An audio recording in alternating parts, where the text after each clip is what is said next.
The northwest English cities of Liverpool and Manchester are well known internationally.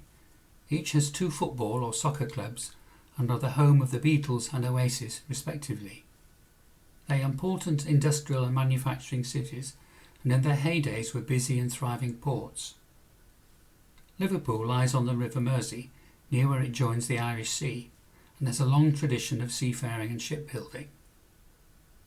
The first dock was built in 1715, and a system of interconnecting docks were added later, which made the city one of the most advanced ports in the world.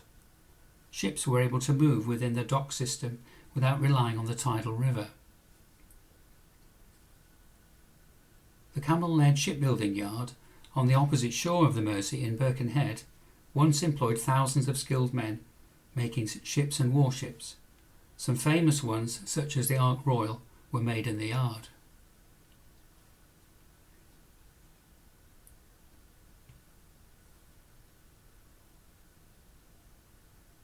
Shipbuilding declined in the 1970s and early 1980s, hastened by industrial unrest and strikes. Since then, Camel-led has been on the verge of bankruptcy and survives mainly on government grants for the servicing of Royal Navy ships. Navies of NATO countries often make courtesy visits to Liverpool. These warships are from the Canadian and Spanish navies. The view from the river towards the pier head shows the buildings affectionately known as the Three Graces: the Liver Building, the Cunard Building and the Liverpool Port Authority Building. The Liver Building is the offices of the Royal Liver Insurance Company and features 2 bronzes of the liver bird. This is a mythical creature based on a cormorant holding seaweed in its mouth.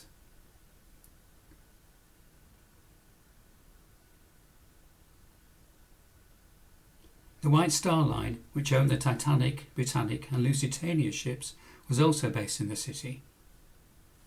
Liverpool is still a major seafaring hub and has a large container port a few miles from the centre at Seaforth Dock. The old system of docks, long since abandoned, have been transformed into apartments, shops, museums, restaurants and a satellite of the Tate Art Gallery. The area is a stop on the International Tall Ships Race, where dozens of ships drop anchor for a few days, and the event attracts thousands of visitors.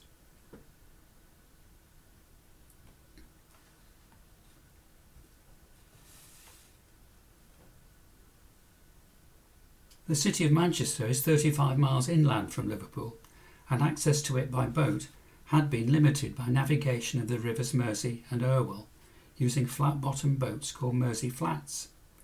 During the Industrial Revolution, Manchester grew with the cotton and wool spinning industries, and in Victorian times plans were made to create a larger waterway to Manchester to permit large seafaring ships.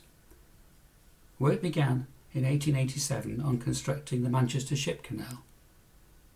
The excavation was done by hand and machine by men called navvies, which was short for navigators, and many of them were Irish. The work was skilled and relatively well paid for the time.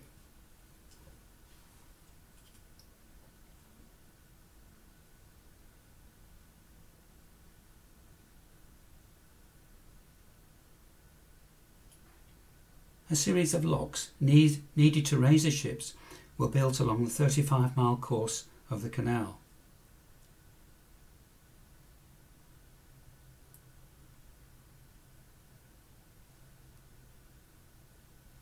Several swing bridges were built to allow road access across the canal, and these still survive today and are opened when large ships, mainly pleasure cruisers, are using the canal.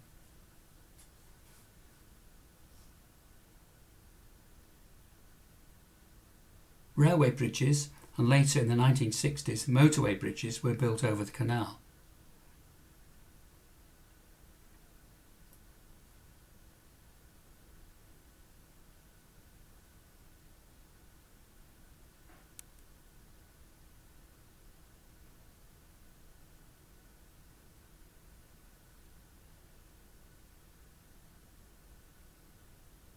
The canal terminated in the Manchester suburb of Salford. and the docks thrived until the early 1980s, when the exports of goods from the mills declined due to cheaper imports from Asia and the Far East, and also larger ships could not navigate the canal.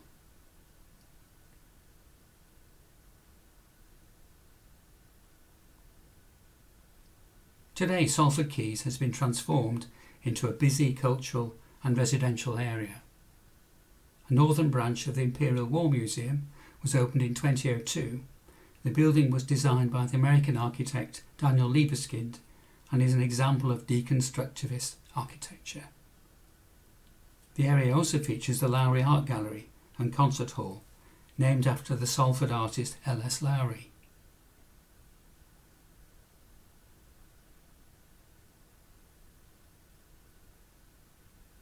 A broadcasting hub called Media City is occupied by BBC Television and the commercial channel ITV, who have studios there.